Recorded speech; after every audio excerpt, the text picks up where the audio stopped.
arson attacks prompts the government to speed up deportations. President Bush tries to calm fears of a war with North Korea. And hopes for peace mark the beginning of 2003.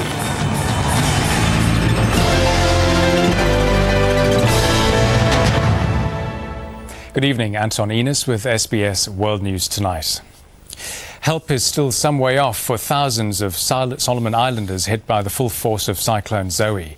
The first outside witness to the damage caused by the cyclone reports total devastation. A freelance cameraman who flew over the island of Tikopia says it was flattened by the storm. Another populated island, Anuta, is also believed to be badly hit. No word has been heard from the island since Cyclone Zoe ripped through the region over the weekend, and there are fears of a high death toll. These first pictures of Tikopia show an island devastated. Cyclone Zoe hit the area on Saturday. Every tree on the volcanic island has either been blown over or shredded, and almost every building has been damaged. Some of the island's 2,000 residents have been seen waving for help on the beaches. They've had no contact with the outside world since the cyclone hit their homes. The New Zealand cameraman who took these pictures says it will be a miracle if the casualty figures are not large. The scene as I flew over the island was one of utter devastation. I've seen a lot of storm damage before, and this was the worst damage I've ever seen from a cyclone. And in fact, I think this is probably the most powerful cyclone that I've ever heard of.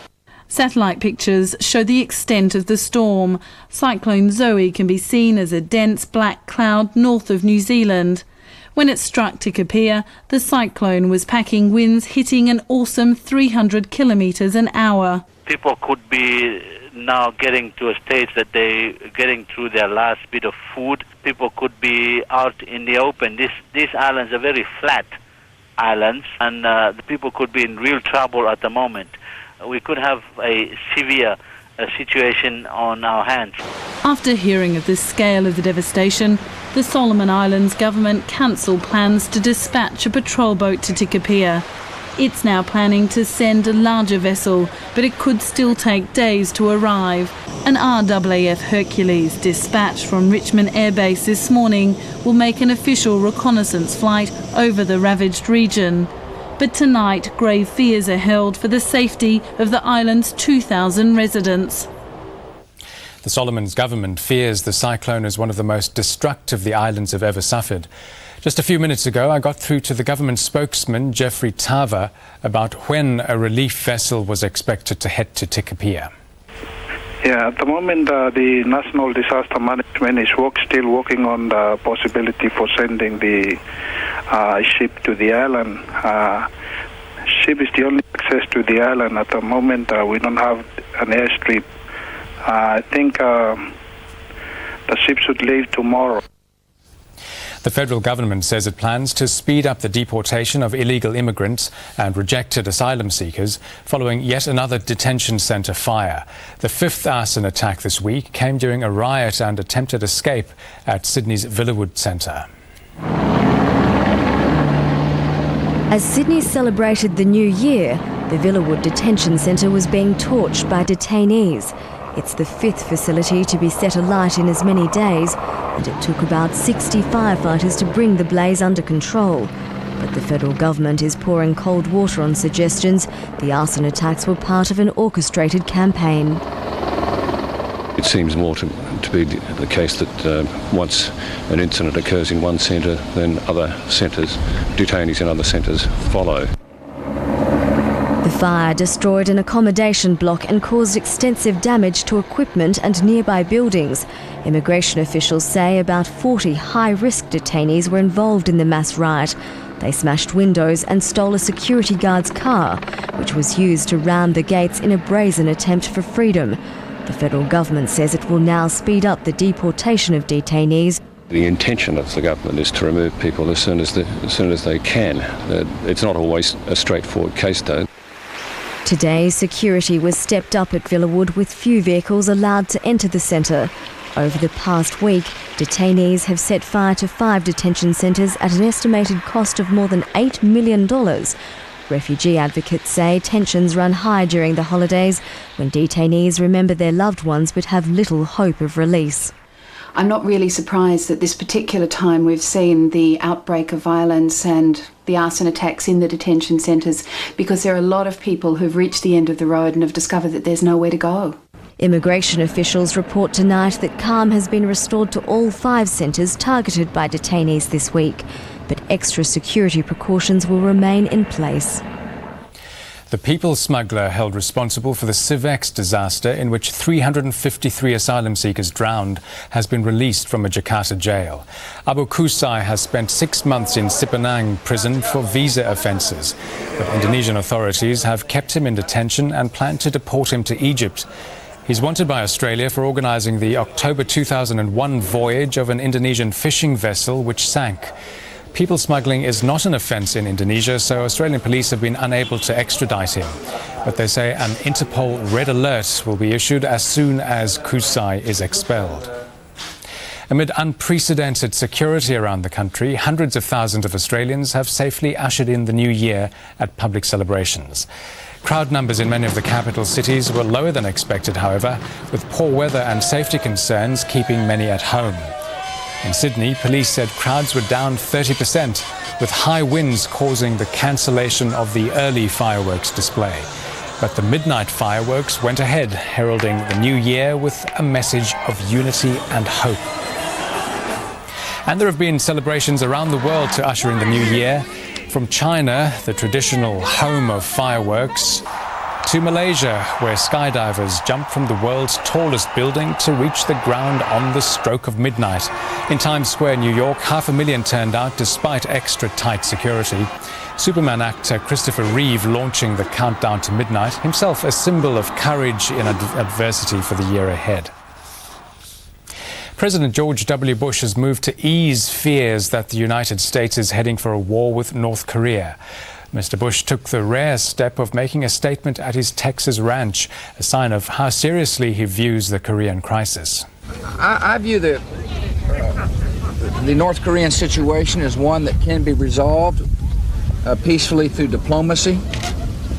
The international community, particularly those countries close to North Korea, understand the stakes involved. A war on the Korean peninsula could mean huge casualties on either side. Mr. Bush, meanwhile, was still talking tough on Iraq, but says he hasn't yet decided on a war with Saddam Hussein. To finance, and only Wall Street to report tonight, stocks there ending mixed amid sluggish New Year's Eve trading. It was also Wall Street's 3rd annual loss in a row. All other major markets were, of course, closed. To the weather now, an extensive cloud is moving in from the tropics to cover the parts of the Northern Territory and Queensland. Low cloud associated with the trough should bring rain to Victoria and Tasmania. In the major centres, showers clearing for Melbourne and Canberra, mainly fine in Perth and Brisbane, stormy for Cairns, rain in Sydney. Taking a look across the Tasman, mostly sunny for Auckland and the same for Christchurch. In Southeast Asia, some showers forecast for Hong Kong, while Singapore and Kuala Lumpur should be stormy. Further north, sunshine for Delhi and Islamabad. Falling temperatures across the Korean peninsula may produce snowfalls.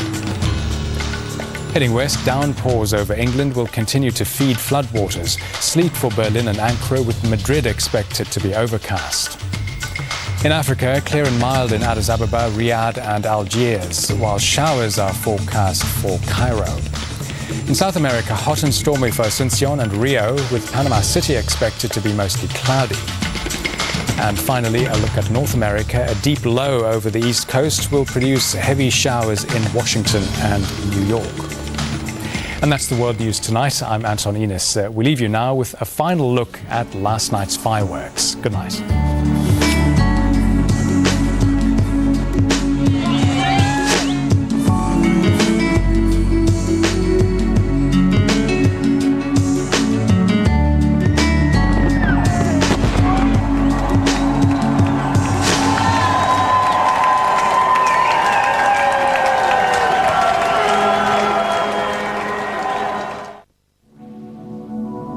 He's watching SBS television.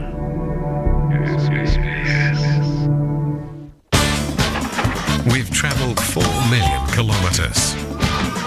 We've visited 160 countries.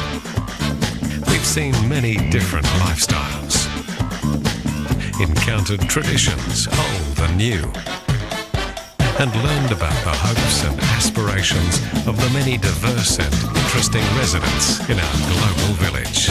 Join me again for more travels around the global village. 6 p.m. weeknights.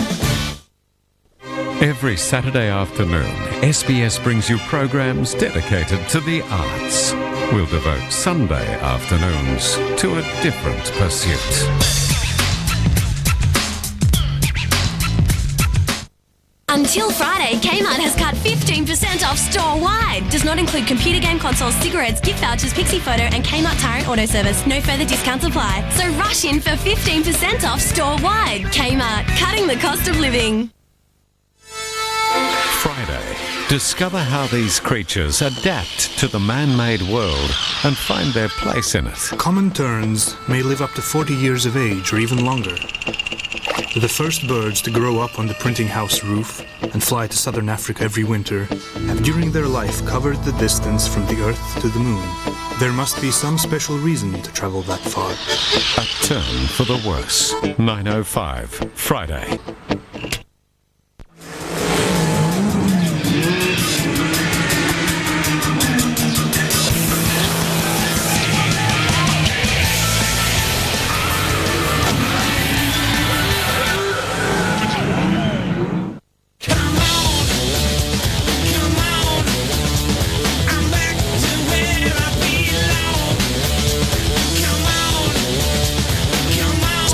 January Spectacular is on right now.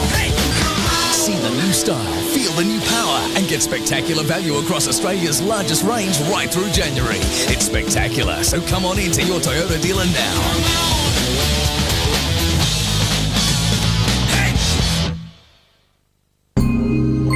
In today's world, where Digi100 makes anything possible for the first time, Grundig introduces Australia's first range of digital televisions with DVD quality picture and sound. A range that takes care of today and future developments tomorrow. I'd like to know more about that. Grundig. There is no equal.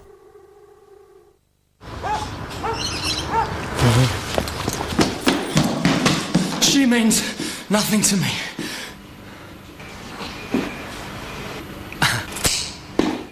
Freedom clearance, now on.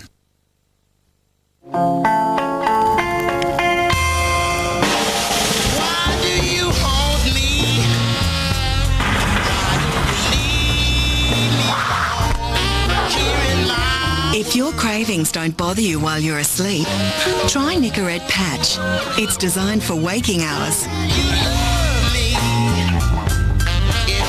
Beat cigarettes one at a time. You're twice as likely to succeed with Nicorette Patch.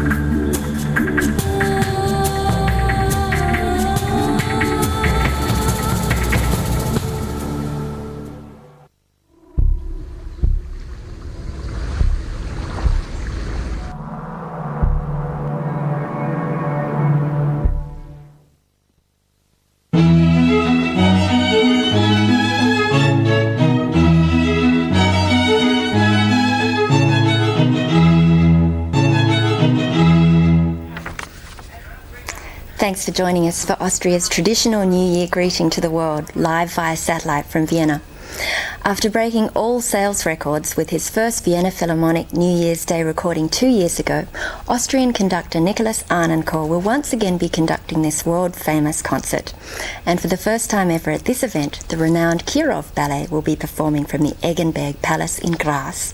I'm sure you'll enjoy the New Year's Day concert 2003 with the Vienna Philharmonic.